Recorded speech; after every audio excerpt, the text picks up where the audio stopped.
All right, so today I'm joined by Jonny the Sluggernaut Parsons, coming off a huge win at his UFC debut at UFC London. How are you doing, Jonny? I'm doing well, man. Thanks for having me. Of course, man. So kind of like a lot of things to talk about. It's been a long-awaited UFC debut, I would say. So let's start with that, man. What was kind of like the holdup in getting your debut started? Because it's been about what, like a year layoff or almost two. Yeah, just a few months shy of being 2 years, and yeah, when I originally had to pull out of my original debut, I was just having some really bad concussion symptoms. I really couldn't work out without getting headaches and sometimes some pretty bad nausea. I tried to work through it and give myself periods of rest. But as we kept going through the camp, it was kind of like a group decision between my coaches and management that I should just take a break to figure out what's going on with me. And yeah, it took about like 6 months from that time to eventually get like cleared to train again. And Mm-hmm. yeah, from there I just kind of was struggling with my weight for a long time. And eventually, it just got to the point where I just told my management, I was like, "Hey, let's just book me a fight." You know what I mean? If having a fight booked doesn't get me on the right track, um, then that's on me. If I throw away the biggest opportunity of my life, so it was just kind of one of those moments like sink or swim.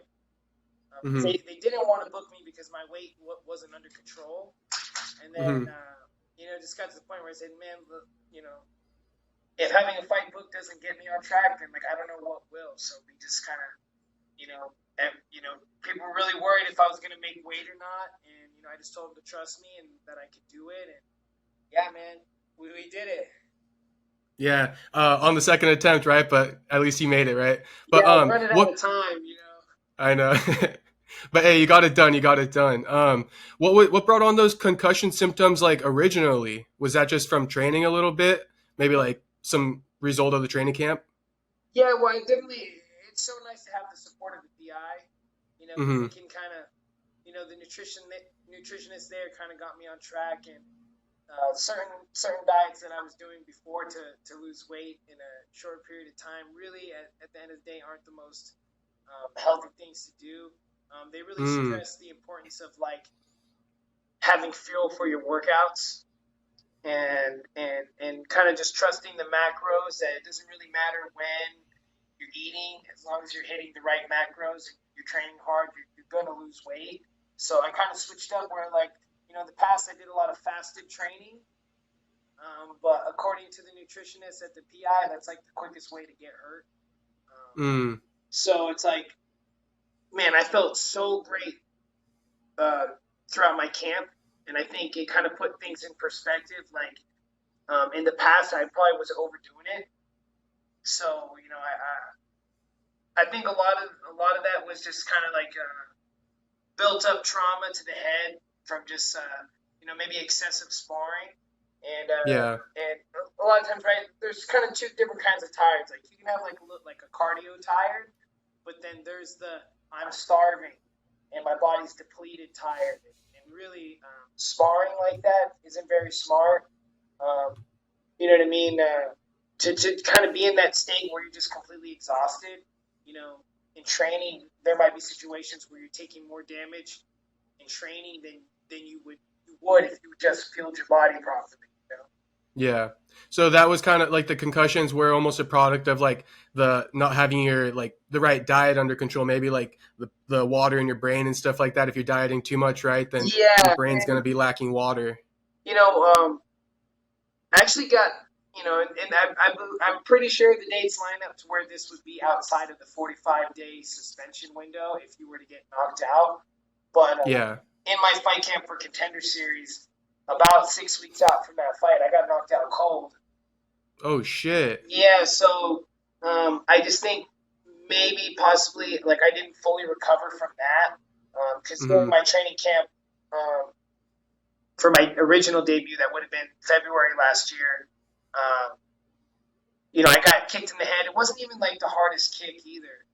Um, yeah, but I got kicked in the head. And I went home that day and I had like some really bad nausea and a headache and things like that. And I took a little bit of time off, but then when I went tried to go back to training, it was just like I couldn't really train without getting a headache or getting nauseous. And so Yeah. once I feel that, I take a week off and like, you know, especially because I got knocked out during that fight camp for Contender Series. Like I knew that like, hey, I could still get a little bit of training in, and that's kind of what gave me hope. I felt bad like 2 weeks out. Eventually pulling out, even though I knew for a little bit that I was dealing with it, but I just was Hmm. being very optimistic and hopeful. I was like, hey, I got through the last fight camp, even though I got knocked out. I trained around it and was able to make it to the fight and, ultimately win. I kind of was like hoping I'd be able to pull off the same thing. But, it got to the point where it's like, hey, this is not getting better. And ended up lasting for quite a few months where I was not able to work out without Yeah. getting. And they said with concussions that like any imaging they do doesn't necessarily show the problem, and that you have to just be honest with your symptoms. You can't lie about them because like this is very important. They have to treat you based on what kind of symptoms you're feeling. So UFC, they sent me to a specialist, and we did all sorts of different types of eye exercises and different things to work my heart rate back up to being able to handle working out without getting headaches or nausea. So yeah, I really appreciate them for taking care of me. And I'm healthy now. I was able to spar 3 times a week during this fight camp and like pretty much take no damage. So Okay, great. yeah, I just feel great. Like making sure I was fueled properly for my workouts. Like I just feel like I'm getting so much more out of my sparring.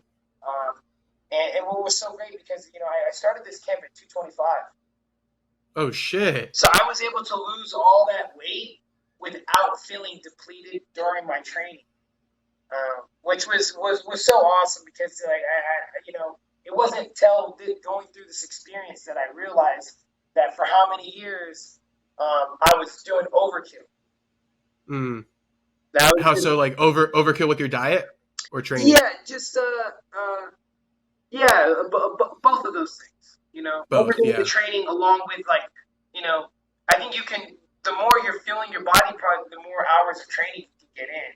But I was Yeah. doing True. too much training with not enough fuel, and you know, now seeing it, I was breaking my body down unnecessarily. Yeah. Where were you? Two things off of that. Where were you like mentally going into your Contender Series fight? And then how did you get up to like all the way up to 225 over this time? Was that just from like taking that time off to let your brain recover? Yeah, it was. The first question, Contender Series, Yeah. man, like and I guess this is my my gift, and why I feel like I am successful in fighting is that like I'm just game to scrap. You know what I mean? And I don't have a hard time believing in myself. I don't really struggle too much with any negative thoughts and feelings towards myself about preparation or if I'm ready. I kind of think of myself as born ready. I was born for this. Like it wasn't just a training camp that led me to this. It was like my whole life prepared me for this moment. And that's what I feel every time I step into the cage or the ring is that like it wasn't just the months leading to the fight or the weeks leading to the fight. It's like my whole life led me to this moment, and I am ready. So I never really struggle with my mentality. Stepping into a fight under whatever circumstances, no matter what the circumstances are. I stay positive and I believe in myself. And then as far as the weight gain, because I was having such a difficult time recovering, the nutritionist and the PI recommended that I do a keto diet, Mm. and that it would activate some processes in the brain that would help my brain heal faster. But just where I was kind of at life, and I I just wasn't very disciplined. So basically, I would spend the first half of my day like doing keto, having a very high protein, high fat diet. I was having like Yeah. 2 cups of ranch on my salads and things like that. And but by the end of the day, I just was mentally weak, and I would give up. I would start getting into the kids' snacks, like eating handfuls of cereal and getting into their little chips, like their school snacks, like the stuff I used to pack their lunch. I was like drinking their Capri Suns and stuff. So it's like, that's the thing about the keto diet. It's like you can eat a lot of extra fat. You can eat a lot of extra fat, but only if you're not having those carbs. Yeah, So because it's supposed to replace the carbs, right? Exactly. So it's Yeah. like the first half of the day, or pretty much the whole day, I would be keto. So I'd have like for breakfast, I was having like eggs with sour cream and salsa and bacon, and then for lunch, I was having a big old salad with like a lot of ranch. And I would have got away with that if I wasn't going home at night, snacking on the kids' chips, cereal, and Yeah. Capri Suns. And it was just one of those things. It's like letting the stress of life get the best of me, and just kind of comfort eating at the end of the night, And so that's kind of where I kind of gained a bunch of that weight in like a short period of time, and that's when I realized like, oh shit, I gotta get my shit back together. So then once I kind of got under control, like I wasn't gaining any more weight, but then I had this like extra 20, 30 pounds on me that got like solidified on my body, Yeah. And I just struggled for a while to like get back in routine. It really wasn't until I got this fight book that I kind of blocked everything else out and just like dialed in and got focused and did what I needed to do. Okay. And then how did you kind of lose your weight? Was it just being really disciplined in the diet and then like just with a lot of training, or what was like, I guess, the key factor in dropping down the weight? Probably discipline, right? Yeah, just discipline and consistency. Yeah. That's what was so crazy is that, just following the nutritionist guidelines that they set for me, and just being on the meal plan and hitting the macros they set, it was just like, and kind of putting away all those fad diets aside and just trusting them, man, like I said, like I felt like I lost all that weight, and there was none of those days that I would be used to in the past where I would just like feel like shit and just have to deal with it, starving, and depleted, and things like that. Like I felt great throughout this whole fight camp, and I still lost the weight. So like at no point was it ever during this whole fight camp that I feel like depleted. I was fueled. I was fueled throughout this fight camp, and I was still able to lose all the weight. So yeah, it was amazing. I can't thank the Performance Institute enough. The staff there was great.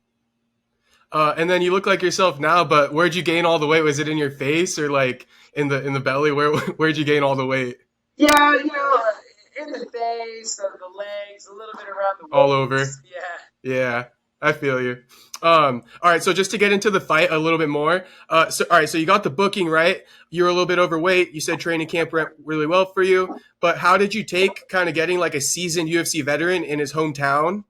Like based off what I've heard from you already, it seems like you took it pretty well. But just tell me about like getting that booking and your reaction to it. Yeah, I'm no stranger to fighting someone else in their backyard. So yeah, I was ready for that. Really, I was actually pumped for the matchup. I felt like them giving me another striker or giving me a striker to fight with. Kind of, who knows what they were thinking, but what I took from that is that UFC they want to see me put on a show. They want to see me and my opponent put on a show and display some striking and put on an exciting fight for the fans in London. So I was really pumped. And I believe they're going to match me up with another striker, and it kind of lets me know what the UFC expects from me and what they want to see from me. So man, I'm really pumped. I'm not afraid to get in there with any wrestlers or anything, but if I do, I plan on knocking them out. I don't plan on out wrestling them or out grappling them. So yeah. I think your style goes really well with like what the UFC wants to. So I think you won't have any problems really getting a few good matchups over your next few fights.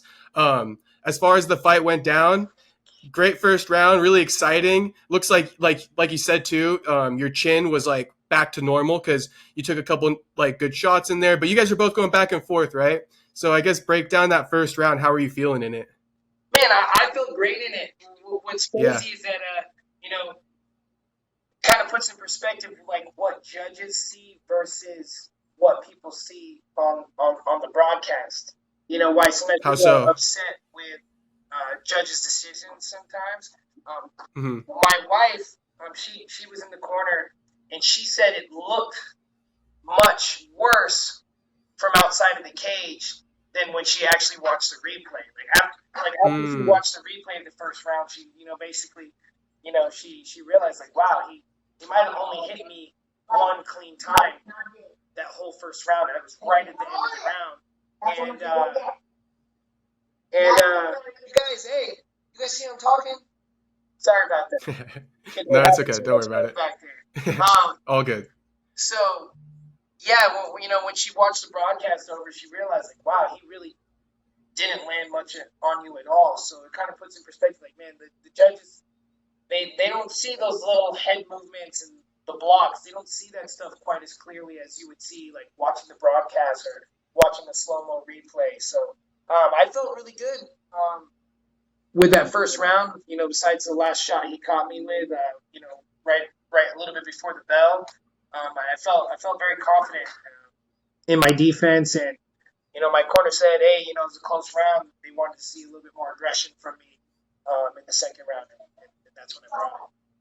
Yeah, and I think one thing the announcers were kind of calling on your behalf was they're saying it looks like you might be taking some hard shots, but you do a good job of kind of rolling with them, so you don't take as a lot of the damage. I think that's a pretty good tactic as well, just kind of like being right in their face. I think Floyd Mayweather also used that tactic a little bit throughout his career.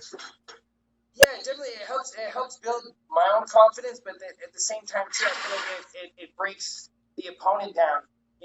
Yeah, When they're expending that energy and they're throwing hard punches, but like they know deep down inside, like, oh man, like I threw that hard and it didn't really land clean, and it kind of breaks yeah, your and you're still confidence in a little range, bit. right?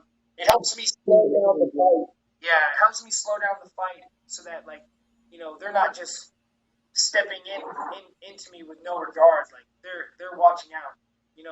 I'm Right. not always able to land the best counter, but those times where I'm using good head movement and using good blocks, like I know that they're thinking twice about stepping in again because like they want to land clean. They want to land flush, and when it doesn't, they start to hesitate a little bit. Yeah, it's like a failed takedown almost, wouldn't you say? Yeah, Yeah, same kind of effect. So second round, what was your thoughts going into it? You got the TKO in that second round. Did you kind of feel like you that was coming, or just break down that second round for me in the finish? yeah. I knew eventually I was gonna catch him and I was gonna rock him. Hmm. And that's one of those things that I feel like sometimes the guys that they have that long reach, when they get into a brawl or we start throwing in the pocket, I feel like the guy with the shorter reach is gonna have a better chance of landing. Once we're kind of slugging it out in the pocket, and I feel like that's what happened. The first time I dropped him, it was just a short right hand right on the inside of one of his punches. Even the commentators they didn't even really see it till later when they saw the replay. But yeah, I wish I could have showed a little bit more of how tactical I can be on the outside. I think I'll definitely get to show that in the next fight because I don't know if anyone's going to want to step and slug it out in the pocket with me. I think Yeah, anyone preparing for me in the future is going to know that that's where I excel. And that being said, hopefully now they'll avoid that slug fight, and then I'll be able to show what I'm able to do from the outside. yeah. Were you kind of like when you come out on the inside? Do you kind of wait for them to throw first, and then you throw the shorter shot, where you kind of hit them first? Is that kind of the game plan when you're on the inside? Yeah, definitely. I'm either going to throw the exact same time or Yeah. I'm going to throw right after. Because you kept catching him like right as he was thrown too. I noticed. Yeah. There was even one Yeah. point where I switched southpaw, and then every time he was just gonna throw something, I would just step in with a jab. And yeah, there was some Yeah. moments where like every time we'd step in, like my jab would just get there first, and his punch would like go over my head or something like that. So yeah, it was. Yeah, that's definitely what I'm looking for. And how did it feel, man? Just to kind of like, you must have had a big release after that knockout. So how did it feel to kind of get that win after everything you've been through over like the last 2 years almost? And then you got the bonus too, right? So an extra 50K. Yeah, man. Yeah. It's amazing. What's funny is that of course I believe in myself, and this is what I go in there to do, and this is what I'm expecting. But even though like you're expecting that, and that's what you go in there to do, like, man, it's still just such an amazing feeling. Like, it's like I'm not surprised, but then at the same time, it's like, man, like you're like what you said, such a big release, Mm-hmm. and almost like a relief too, But yeah, I almost feel like words can't describe. Like it's something, that's why I feel like I'm so drawn to martial arts, because like there's no other moments in my life where I would experience something like getting a big finish like that, after so much sacrifice and hard work, Right. Like fighters sometimes, like I feel like we don't have a place in society, you know what I mean? So like I feel bad for like retired fighters and people that like they worked really hard but never got their chance to make it, because like they're probably going around in their daily life like, man, I don't belong here, and that's kind of, it's nice to have a place where we can belong, as fighters. Yeah. Why do you think you guys don't belong? Do you think it's like you guys are such intense individuals and you have a different way of looking at life? Because I can kind of relate, like if you're always in competition mode, it's hard to like, be around normal people. But I guess tell me why you think that. I just think, because there was one point in my life where I was installing like home security systems. And Mm-hmm. I was actually making really good money at one point, even up to like $2,000 a week. Okay. Installing these alarms, but man, like it just, even though making that money and being able to support my family and things like that, it just felt like something was just missing, Yeah. And then like I just definitely feel like not everybody can have a job like coaching, where they stay in the scene. Sometimes you gotta, people have to go back to their regular job and their 9 to 5 or whatever they do, and I just think sometimes it's like it's hard. It's like two different worlds, right? Yeah. Because yeah. It's hard to be around people that like can't relate. That makes sense. Can't relate. And like, I feel like maybe if you're like at your normal job with these normal guys, you'd prefer to be around fighters and like people like you, right? Yeah, definitely. Yeah. So like, I feel like people in martial arts are the realest people around. Mm-hmm. Ever since I was 16, like once I started like training and being in the gym, it's like those were my preferred people to be around. Were my people at the gym, and even to this day, like the people who I would consider like my best friends are like pretty much my students and my training partners. Yeah. Yeah, they're definitely my people for sure. That makes sense. And then, all right, so after the fight, you called out Paddy, and then you also called out MVP. So which one you want? Yeah, I just kind of choked on the mic when Bisbing passed me the mic, and I got nervous. I didn't know what to say. And a long time ago, someone sent me a fan poster that they made of me and Paddy. So that's always this kind of okay. That's where it came from. And then I thought to myself like, oh well, Paddy's a lightweight. I heard MVP might be making the walk to UFC, so he was on my radar as well. And really, I'm down to fight anyone. But if I were to be back in London again, man, if I could have that MVP fight, that'd be amazing. That would be sick. And, I feel like you're one fight into your UFC career. They're obviously going to probably give him somebody who's not super, like, into his career, I would assume, just for his, like, debut fight. So I don't know. I think it's a good matchup. I like that one a lot. Two strikers. Yeah, definitely that'd be cool. Yeah. There's a lot of wrestlers at welterweight, so I feel like you know they're limited to like who they could match him up with, and Yeah. I just think that'd be a really fun fight. Yeah. I think that'd be a sick fight. How do you think that one goes with you and MVP? Man, I visualize doing him the same way Lima did him.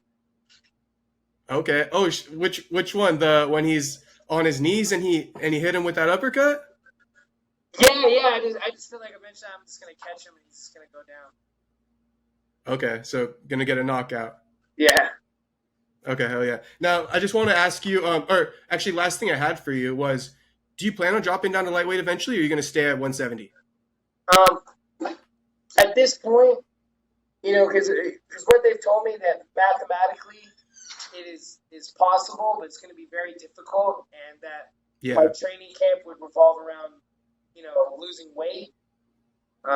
So I think at this point, like there's still more work to be done as far as like becoming a better fighter and a more complete mixed martial artist.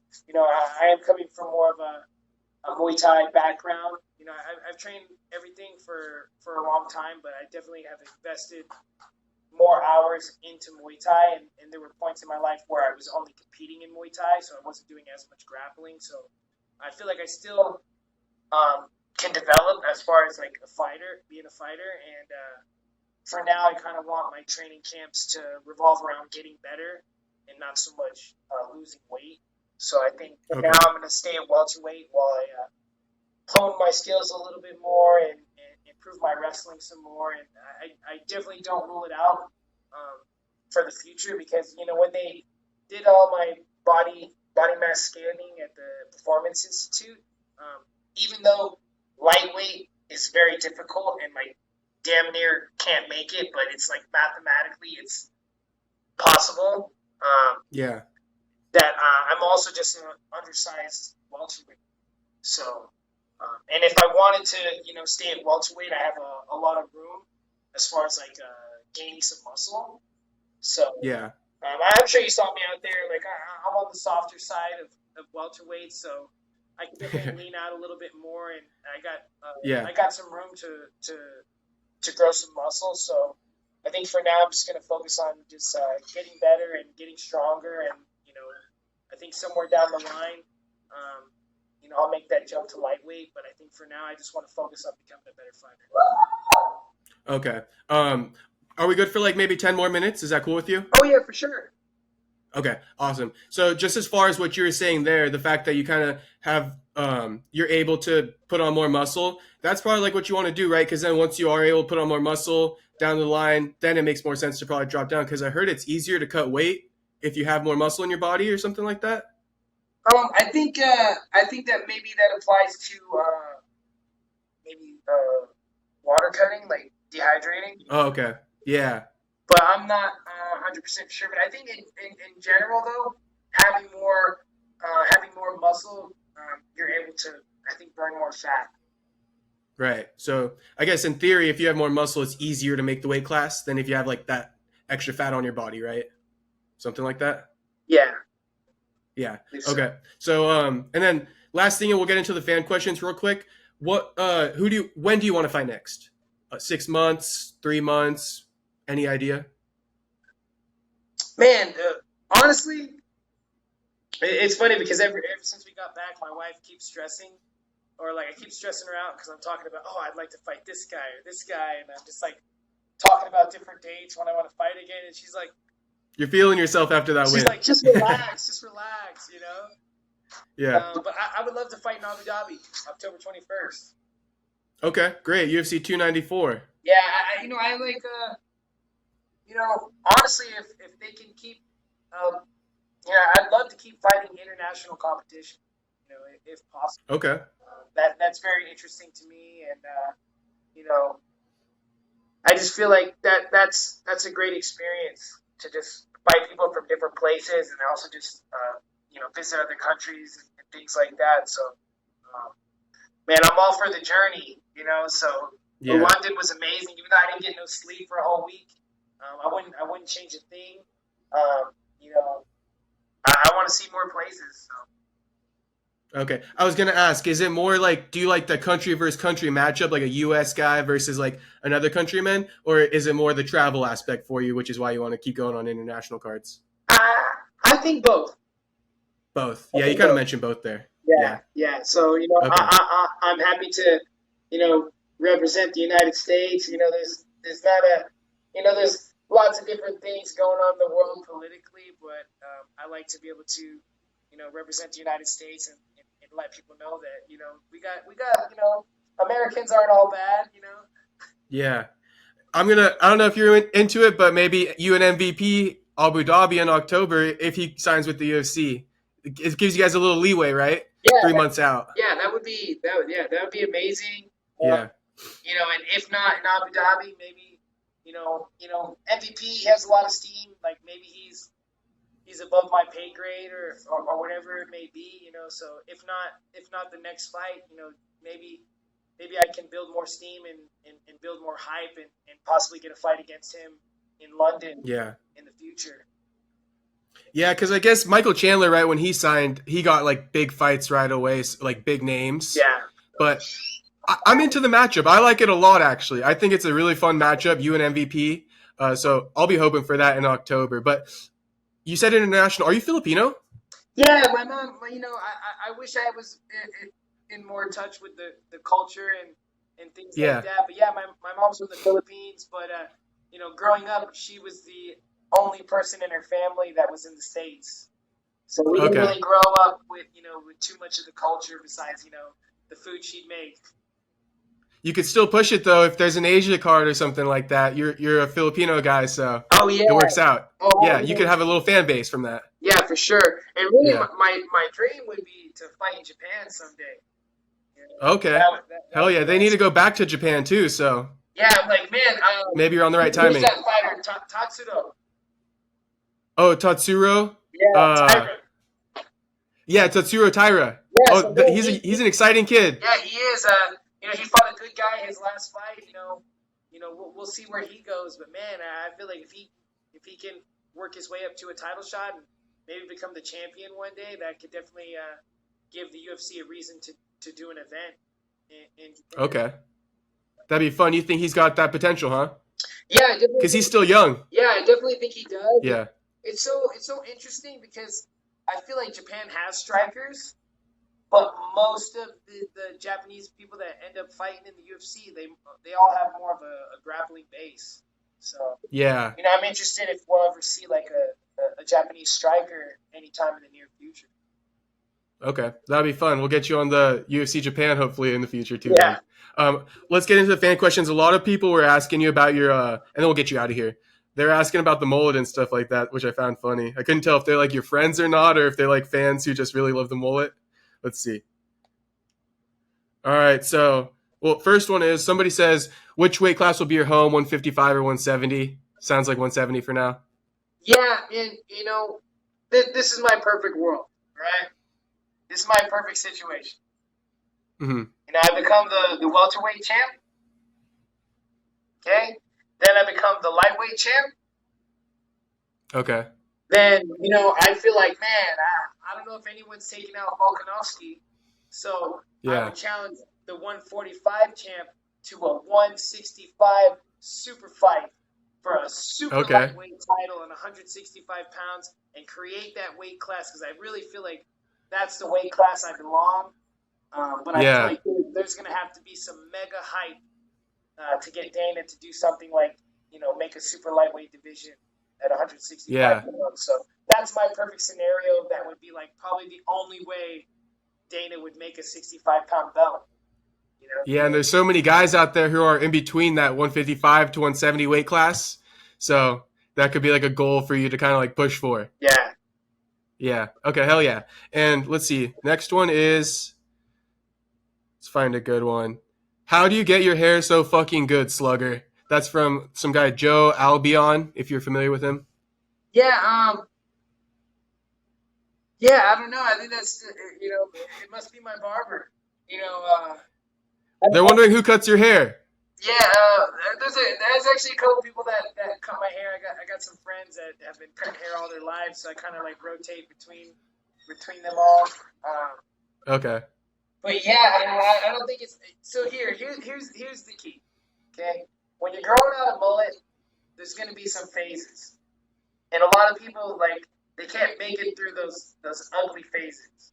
You know The awkward where it phase. kind of looks fucked up, and a lot of times when they're trying to grow it out, and then they're going through that phase of it looking kind of fucked up, they can't take it, and they end up cutting it, or they end up kind of making it not as wide. They kind of almost start Mm. to turn it into a faux hawk. But then that kind of messes up the mullet aspects of it because, like, really, if you can't see the back from the front, it's not a mullet. Okay. You know what I mean? So Gotta let it get wide, like a lion's mane or something. yeah, and I just feel like Yeah. sometimes people they can't get through that part. They can't be patient enough to get through that part, and they start to make it more of a faux hawk by making it not as wide. Um, but I just think if you want a sick mullet, you got to be willing to go through those phases of it looking kind of weird because it's like once it gets longer, the gravity helps kind of have the hair settle down a little bit better. But yeah, when it's kind of in that not so long, when you're trying to grow it out, it can kind of look kind of fucked up. So it's like you gotta have the patience to get through that part if you want to, enjoy the glorious fame. Okay, so let it get past that awkward stage. Don't give up on it before then. Yeah. Okay. All right. So next one is, um, how did it feel to accomplish something that was almost taken away from you? Geo, if you're familiar with Geo MMA. Yeah. Yeah. It was great, and that was what I was going through when I got the fight booked. It was like, man, like, am I gonna throw this away? And I was like, man, it's sink or swim. Just book me. What's up, buddy? Just book my fight. I'm either gonna sink or swim. You know what I mean? If I throw it all away and mess up the best opportunity in my life, it's like then that was destiny. It's now or never. So man, it feels great. It feels great because pain's the gatekeeper to destiny. Hmm. I've been through a lot of pain, and it feels so good to be on to see it come to fruition. After everything I've been Yeah. through, man, it's like as much as I was expecting this, it's still like surreal. You know. Yeah. So yeah, it Yeah. That feels makes great. sense. Like for it to almost be taken away and to pull it off, and I feel like I lost all that hype I had from Contender Series. So man, Hmm. it feels so great to have that hype train going again. Yeah. And I mean, like you said, there's kind of pent up. So are you almost like kind of walking around the house a little bit happier with like some weight off your shoulders now before it was like you're a little tensed up before the fight almost? Yeah, there's some Yeah. moments where I sit and think about it, and I just kind of start laughing. You know, Hmm. as much as Yeah. I believe it, like I almost can't believe it. You Yeah. know. That makes sense. Yeah. Cause it's life changing, a little bit, especially when you get a bonus like that too. Yeah. So I Yeah. plan on just being smart with my money, smart with my training. I feel like I've grown so much in this camp as far as like knowing how to run my camp, how to feel my body to get the best out of my training. So I just feel like, man, it's only up from here. It's really only up from here. Okay. Gotcha. And then I think I saw one more good one and we'll get you out of here. Uh, oh, actually, a couple ones. What kind of shampoo do you use? Yeah. Yeah. Do you want to know a secret? Let's hear it. I don't use shampoo. Okay. There you go. I'm conditioner only. Conditioner only. Okay. I, Like once a day or uh, yeah, once or twice a day. I try not to get it too okay. greasy, but Yeah, because you sweat a lot, right? Working out every day. yeah. So So I'm doing a lot of yeah. showers throughout the day. So I at least condition it like 2 out of those showers. Okay. Does that make it less frizzy, kind of? Because if you shampoo it, it can maybe my hair gets a little frizzy. It's short right now, Yeah. but My hair yeah. gets really frizzy. And another trick. I haven't really been using this as much lately, but lotion. When I do kind of Oh, want you to, put a little lotion in there? yeah, when I do kind of want to spruce my hair up a little bit, like if I'm going out and I know I'm not going to be like doing a bunch of training, and I just want my hair to Yeah. look a little bit nicer. Yeah, I'll use a little bit of lotion. And I might have to try that one out. Yeah, that might be a new one for me. yeah, Kind of like a leave-in conditioner almost on, like with the yeah, lotion, I would assume. exactly. Yeah. Okay. Another one because I saw a good one, and then we'll get you out of here. What thoughts ran through your head while fighting? Anything distinct? Because some people have a crazy like freaking thought, like if you see Donald Trump down there or something like that, like Yeah, anything. it was, while I was fighting, it kind of goes back to some things I said earlier. Like I almost couldn't believe it. Mm-hmm. While you're in there, Yeah, you're like, I can't believe I'm doing this. Yeah, I was like, I'm in there. I'm like, holy shit, I'm in here. You know what I mean? Such a weird feeling. Like, and like I said, that's why I've really gravitated towards fighting. And sometimes I don't get nervous before the fight, or like I get nervous, but it's easy to cope with it because like I know that I'm gonna go in there and experience something that can only be experienced in that moment, and it's like exciting. Like I almost can't wait to get in there because Yeah. not like I'm a crazy drug person or anything, but it's like it's just your own, like it's just a feeling that you would only get being in there and in that moment, and like I almost can't put it into words, but it's Yeah. so amazing. That's why I'll keep coming back. It's almost like that's when you get your high, right? If you're not in there, then you're kind of like without it, maybe something like that. Yeah. It's definitely Yeah. like the state your body goes into when it's time to fight is, there's other nutcases. They love to get on their street bike and go 100 miles per hour down the highway. Some people like to jump out of airplanes and things like that to maybe get the similar feeling that I'm talking about. But I'm not that crazy. I don't know if I'm gonna go skydiving. I don't know if I want to get a street bike and smash down the street like that. But I know I can get that rush through fighting it, and I enjoy it so much, so I'm gonna keep coming back for more. Okay. Somebody said C. Cardona, if you're familiar with this person. Yeah. They said get a side-by-side comparison of Johnny's voice and Steve-O's voice to see how alike they are. So I'll have to like cut it. I'll have to cut in Steve-O, but I never thought that, but I'll have to kind of like listen for it now. Yeah, that's funny. I've been told that before, and especially sometimes like when I get excited and we're having fun and we're hanging out, it might come out a little bit more where I kind of raspiness, but yeah, that's cool, man. Maybe people keep making this comparison. Maybe one day me and Steven will hang out. Yeah, he'll hear from you through the grapevine or something like that through the videos. Last thing I promise. Because also your weight class, he's kind of like a future champ. People are saying Ian Garry. Somebody asked as well if you like that fight. You got to be looking at that one, right? And do you like him at all? Because some people don't like him. He's hit or miss. No, he's all right, but honestly, I think I got his number. So you got his number. Yeah, I think I got his number. Really, I seen Danny Roberts in Ian Garry's corner in the last fight, and right away I was like, "Oh man!" After I beat Danny, I'm gonna call Ian. But okay, he probably would have been someone to call out if he wasn't already booked and kind of, I guess, in the top 15. I probably would have called him out. Yeah. Kind of. I know MVP is kind of a big one to call out too, but whatever I call, I just want it to be realistic, and I want to earn my place. Like I don't want to be given any gifts. I want to earn my place. If I got to fight through some people to get to that point to be able to fight guys like that, so be it. But I definitely think I have the recipe to beat Ian. This is what I'm here to do. I think I got a recipe for all these tall, lanky strikers. They better work on their grappling because there ain't no way they're striking with them. There we go. All right, man. That's all from me. Thank you so much for giving me your time, man, and have a great rest of your day. Enjoy your time with your family there. All right. Thanks, man. Thanks for having me.